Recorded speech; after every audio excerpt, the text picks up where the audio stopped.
Welcome back everyone, my name is Eltimar and we are going to be continuing our Let's Play of Sunless Sea. Where we left off last time, we had traveled up to Irem to get a fish. We have done so. So we're going to have a meeting about her father. Her father, she becomes more talkative when she has something to cut. Perhaps you can get her to say more about her father. Who was he then? There's flensing, deboning, and orderly arranging of scales from large to small. This was the creature's favorite organ, she says, working briskly with tweezers and the blade. Don't touch it. The purple bits are toxic. She only turns to her personal matters when she's had a chance to rinse her fingers. I get my proficiency with metal from both sides of my family, she says, watching your expression closely. Then Mother was a favorite with Mr. Iron. She says that they only worked together, that Mr. Iron sponsored her work and provided her with tools, sharper tools, that do not bend so easily. Mr. Iron, truly, we need a live specimen this time. So, we are probably going to go find a live specimen. I will be right back once we get that. And then we can continue her quest while we travel back down to do the Zubmarine quest. See you guys shortly. I know we were on our way to get a live specimen, but I've stopped into the wreck of the Nocturne. We actually have Foxfire Candles with us so we can do this quest. Board this empty mausoleum. Superstitions of the Z give even cynical sailors pause before ransacking half-drowned vessels. Still, nothing in the code prohibits indulging curiosity. The harrowing emptiness, the fate of the Nocturne is well known, and proven from the web stretching across its battered hull. Aside from those, and a few signs of struggle, the contents lie mostly undisturbed. After all, what use have the masters of Saviours Rocks for trinkets, baubles, gold, and gems? If the crew and passengers were lucky, they merely became lunch. If not, you've heard the stories, the kind of Z stories saved for campfires on distant shores and cold nights when the rigging creaks. Of the Tree of Ages, the harbinger of doom, crewed by sorrow spiders. What happened to the lovers who found Storm's broken heart in a sandalwood box?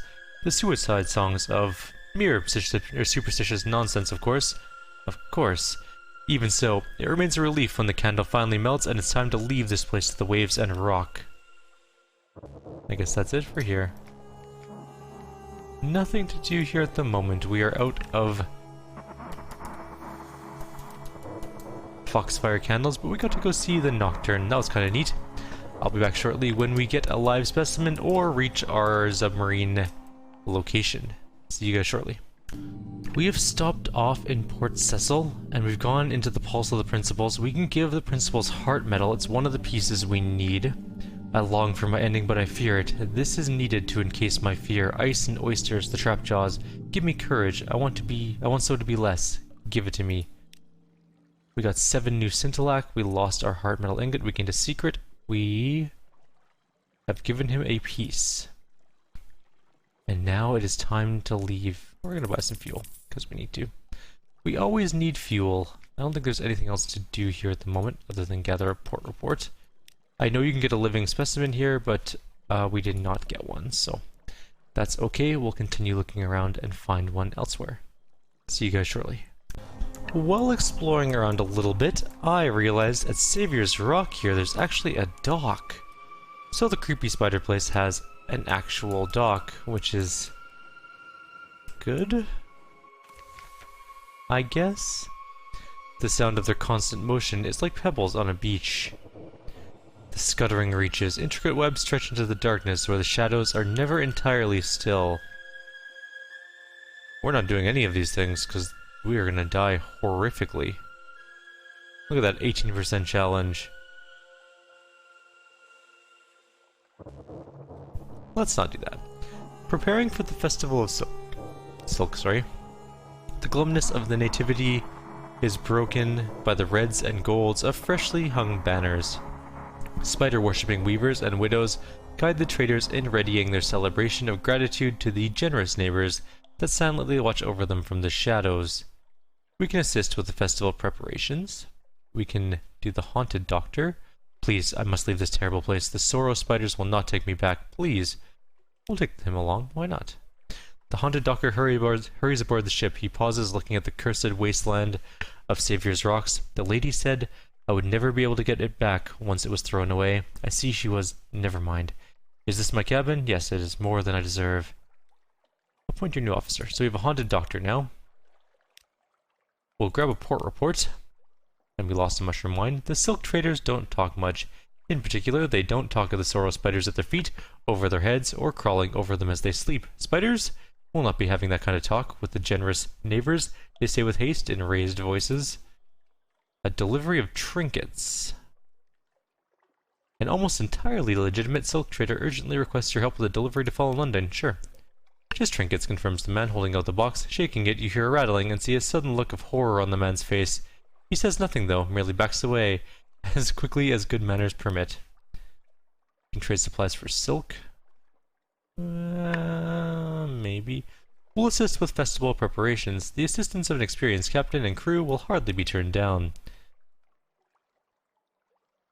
A quiet murmur of appreciation. The traders of nativity have little practice in showing appreciation, but at least put in an effort. In particular, they not entirely accidentally let slip the secret of the Accord of Grace, a hospitality granted visitors by the generous neighbors, of whom they will speak no ill. They do, however, hint that this only applies to travelers arriving through the port. Those unlucky enough to run aground on the rocks can consider themselves... But no, a sorrow spider might hear something they would, of course, never say. We cannot meet with the emissary of spiders. I guess we'll have to do that when we next make port there. This place is beyond creepy, and we are leaving right now. Like, right now. We're not coming back. There is a way to get a live specimen that involves money, which is something we might have to do if this doesn't pan out, but we are going to head all the way back to Fallen London. It's going to be a bit of a journey. I'm going to go up through Chapel of Lights, Palmerston, Bright. Actually, we might be able to get a live specimen in Milton Palmerston. Let's see. Palmerston, Geydersmorn is another possibility. I don't think Venderbite, though. And then London eventually, but we're going to work on that. I will see. Whoa, let's not run into that thing. We need a better ship to fight some of the bigger sea creatures. Our ship, its hull is not very good, so... Anyways, I'll see you guys shortly. We have arrived back in London, and we are going to give our good friend here the delivery from Issery. The sculler drags his tongue over each of the vials. Fresh, quite piquant. Look at the... or piquant? Piquant? I don't know. Look at the color. Oh yes. Yes, perfect. He hands you an untidy bundle of notes written on what you hope is paper. You're almost certainly imagining how the notes seem to shiver in your grip. Issery will be pleased at least. You'll be well rewarded when you return to the Isle of Cats. Make sure you have at least 10 free spaces in your inventory, though. Okay. We are going to actually sell all the fuel we currently have. You might be like, that is suicide. Why would you ever do that? That is insane. It's because we're going to have just so much fuel shortly. We have so many port reports to turn in that it's actually kind of baffling.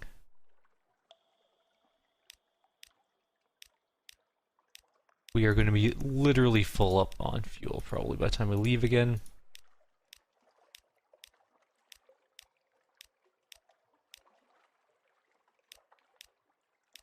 There's just a lot.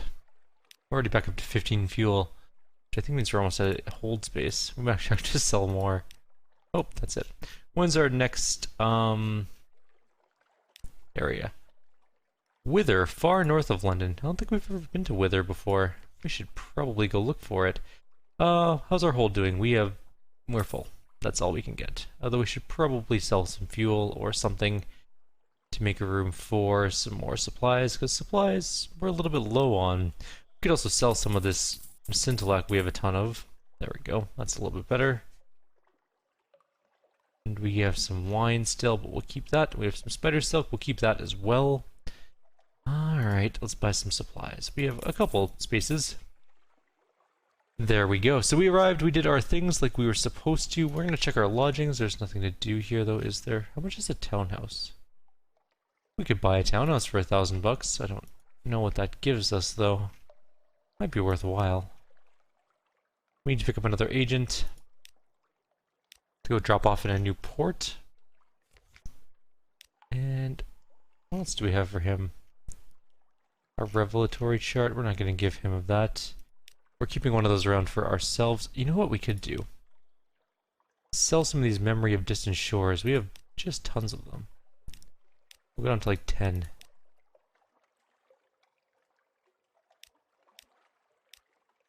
There we go. We have a decent amount of money. We ended up spending a bunch, unfortunately. We could actually go to... Is the menagerie in town here? Maybe it's Roser's Wharf. Yeah. Well, we might as well escort some people in Roser's Wharf. Oops, nothing really happened, I guess. We have nothing to do. I was kind of hoping that the menagerie would be open, so that we could pick up the thing we need for this Caterly Air quest, but unfortunately it doesn't appear that that's going to be the case in this situation, so we're going to head down to the Uttershroom on our way back down to Port Carilion in hopes that we can turn our one catch. We do have a catch, or strange fish or something like that. You know what, we could look. A strange catch, we can turn it into, fingers crossed, a live thing. We'll see. We'll see how it goes. I'll be back shortly once we reach the Uttershroom, and then we'll go to the docks down below and get our Zubmarine. That will be pretty cool, I think. See you guys shortly. Okay, we have arrived at the Uttershroom. We can experiment with our strange catch. We now have one live specimen. Within the hour, purple mycelium spreads throughout the flesh, colonizing your catch with a new vascular system. Another hour, and the catch begins moving again. In the third hour, it starts rhyming. Before it can begin composing couplets, you whack it into a jar and store it in your hold. I'm also going to grab some sweet, sweet honey here. Does this thing want to go back out? Nope. Okay. Just thought I'd check. Now we can finally do this. Mr. Iron, truly? Find her during an operation. Does the blood of London's cowled masters really run through her veins? You sit with her in a sugary... sugar... in a surgery lined with bottles of preserved and pickled body parts. I can't offer you proof, she says. The only strange tongue I speak is my mother's, which is ancient but human. Blades can cut me, but I'm not immune to fire, though perhaps the masters are not either. But I have not met anyone who shares my particular skills, and I know my mother. I cannot see her in an ordinary liaison with an ordinary man, much less a husband. She was in her third millennium when she bore me. We should tell her about her father. She should know the truth. A skeptical expression. Did he offer proof? Did he look familiar? Did he have secrets about her mother that no one else could have known? Did you see his face under all those bandages? Did you even hear his real voice? He could have been anyone. He could have been looking for the Clatterly heir's inheritance, and using you to find out more. She then avoids you for a day or two, which is not easy at sea.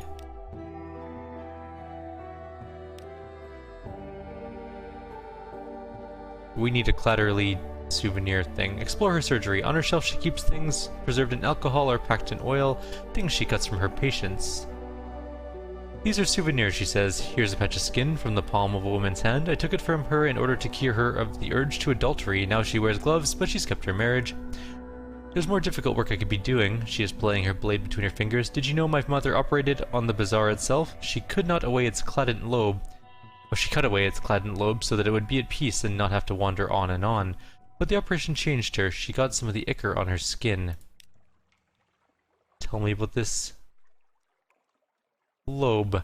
If the Clatterly heir's mother cut off a piece of London's Echo Bazaar, where did it go? To acquire a Clatterly souvenir, you must find something for the heir to operate on. Certain unusual objects might be due, or you might find opportunities to gain one at some ports. Mother experimented on the lobe various ways, with Mr. Iron bringing her new implements. I wanted to be on the move, however. And in the end she put it on a ship, or built a ship around it, the Clatterly heart, but it got away from her. Where is the Clatterly heart now, and would she care to claim her inheritance? Last my mother heard, it was in Adam's Way, or somewhere further into the Elder Continent. It might still be seaworthy. In its day, it was a most unusual ship, but do I want it back? I try not to want anything too much, but if you care to travel in that direction, I could hardly stop you. When you wait long enough, she says a little more. I avoid obsessions myself, but I know one of these days I'll have to operate on myself, remove some desire that has gotten too unwieldy. We know where it is, so we need to get her some stuff to experiment on. We need to give her a long box. We could find one of those pretty easily. A prisoner, we don't have any of those yet. We could give her a Blemigan, but no, we don't have one of those. Or a white molly flower. We don't have any of the things we could give her at the moment. which is unfortunate. But we're going to go down to the, what's it called? Port Carilion. I'll be back in a couple seconds. Once we reach Port Carilion, that's going to be it for our video, probably. After we deal with the stuff there, it's going to be a little bit of a longer one today. I apparently am tired because I can't even talk properly or read properly anymore. It has been one of those days, but we're almost done. Almost bedtime, and then tomorrow we'll get a fresh new start. I'll be wide awake and well rested. It is Saturday after all, and Saturdays are good days. I'll be back in 2 seconds. And we are at Fort Carilion. There's a couple things to do here now. First of all, we can refer a patient to the Clatterly Air. There is a lady at Murgatroyd's who dresses in tiger pelts and shows her teeth to her customers. The lady insists that she belongs in the jungle. The tigers disagree. There are questions about where her pelts came from, about how the former owners died. The Clatterly Air offers her a consultation. Afterwards, the patient has a curious crescent scar on her forehead, roughly the shape of a claw. But I can wear a hat, it's no matter. She buries the pelts with honors and buys a ticket for the next ship back to London. They give her, like, a lobotomy or something? We could go to the tea shop, we could talk to a tiger in the bazaar, that doesn't usually work. We could call it a room above the bookshop. The diplomats of the Khanate were expelled from Port Carilion following the Galatia incident. Only one remains behind, not in any official capacity, you understand? No, I'm retired now, he tells you cheerfully. His crockery is as white as the moon and rimmed with gold. Over tea, he comments sympathetically on the governor's difficulties. I feel for the man, I really do. And asks probing questions regarding your travels. You managed to squeeze a few of your own. Oh, the Khan is very fond of sapphires. Blue is his favorite color. I don't think we have anything we can give our spy. No.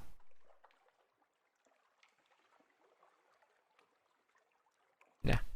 Hidden workshop. Complete phase 2. You brandish the pilfered Zonar schematics. The engineers cheer. They set to work immediately. Your ship is docked at the workshop and concealed beneath a set of awnings. Beneath, hammers ring, drills whir, mechanics argue, reconcile, improvise. From the outside, your ship looks largely unaltered, but inside, new pipes gleam. A satisfying lever stands by the helm, surrounded by an array of mysterious gauges and dials. This extends the shell hull, a weary engineer explains. Don't pull it till you're at the Z, eh? The fierce philanthropist offers you sherry. We've done it, she says, to your new journeys, wherever they may lead. If you trade in the ship for another, your chief engineer will automatically apply the Zubmarine conversion to your new vessel. Future captains can obtain a Zubmarine conversion by returning to Port Carilion. They will not have to repeat the quest. Press T to transform at sea. Well, I mean, now I kinda gotta do it.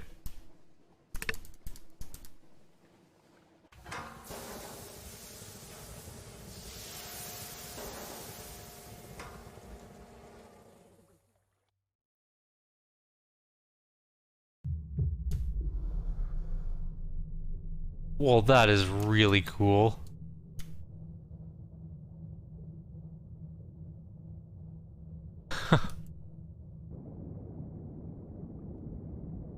Oh, there's like eddies and stuff too.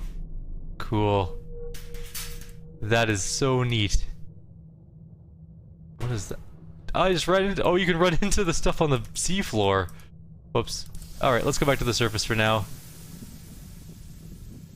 That is super cool, though. We're gonna have to go exploring with all of the new submarine-y things that we have available.